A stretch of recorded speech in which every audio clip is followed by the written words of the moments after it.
په بلخ کې د خوراکي او درملیزو مرکزونو د فعالیتونو له څرنګوالي څارنه په دغه ولایت کې د خوړو او درملو ملي اداره وايي په وروستیو شپږو میاشتو کې 215 خوراکي او درملیز مرکزونه تړلي دي. مسؤلین د دې اقدام لامل د دغو مرکزونو غیر معیاري فعالیت، د بې کیفیته درملو واردول او د قانوني جوازونو نه لرل یادوي. در طی 6 ماه گذشته 215 تأسیسات دوایی و غذایی را که بنا بر تخلفات متعدد که از جمله نداشتن جواز، فروش ادویه غیر مجاز، ما اینا را مرولاک نمودیم.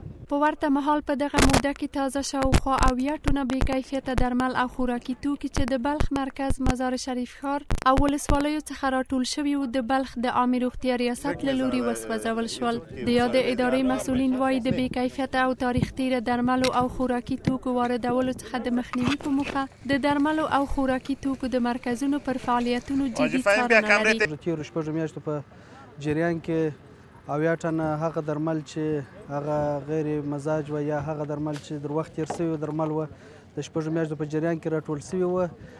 تقریبا د 80 ټنه په تعداد باندې نن تاسو شاهد یاست چې دلته دهاري کیږي او سوځي. تاسو کنترل کیفیت شده است.